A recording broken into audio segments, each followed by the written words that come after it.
सोलापूर लोकसभा मतदारसंघाच्या खासदार प्रणिती शिंदे यांनी मंगळवेढा तालुक्यातील भालेवाडी, बोराळे, रहाटेवाडी, डोणस आणि माचनूर या अतिवृष्टी व पूरग्रस्त गावांना भेट देऊन झालेल्या नुकसानीची पाहणी केली। या दौऱ्यात त्यांनी शेतकरी बांधवांशी संवाद साधत त्यांच्या समस्या जाणून घेतल्या आणि त्यांना धीर दिला। अतिवृष्टीमुळे जिल्ह्यातील अनेक शेतकऱ्यांचे हातचे पीक वाहून गेले असून घरे, रस्ते व शेतीचे मोठे नुकसान झाले आहे। त्यामुळे शेतकरी वर्ग हवालदिल झाला असून त्यांच्या उपजीविकेवर मोठे संकट ओढावले आहे। या पार्श्वभूमीवर खासदार प्रणिती शिंदे म्हणाल्या की या भीषण परिस्थितीत शासनाने फक्त पंचनाम्यांवर आणि घोषणांवर न थांबता तातडीने ठोस निर्णय घेतला पाहिजे।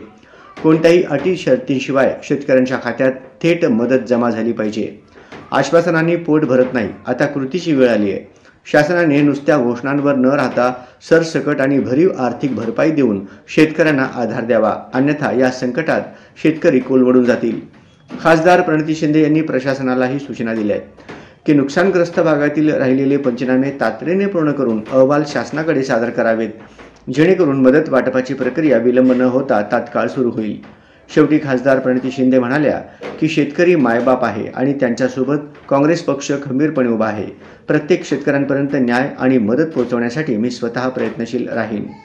यावेळी काँग्रेस तालुकाध्यक्ष प्रशांत साळे, प्रदेश सचिव रविकिरण कोळेकर, जिल्हा उपाध्यक्ष अर्जुन तात्या पाटील, शहराध्यक्ष राहुल घुले, जिल्हा समन्वयक मनोज एलगुलवार, माजी सभापती संभाजी गावकरे, भालेवाडीचे सरपंच महादेव दवले, श्रीकांत गवळी, डोणसचे चेअरमन शशिकांत बुगडे, श्रीमंत केदार संजय चौगुले, संजीव कवसाळे सर, सचिन नकाते, रहाटेवाडी सरपंच प्रदीप पवार, बजरंग पवार, माजनूरचे सरपंच कलबुर्मी डोकेसर, बबन सरवळे, अण्णासाहेब शिरसाट तसेच मोठ्या संख्येने शेतकरी व ग्रामस्थ उपस्थित होते।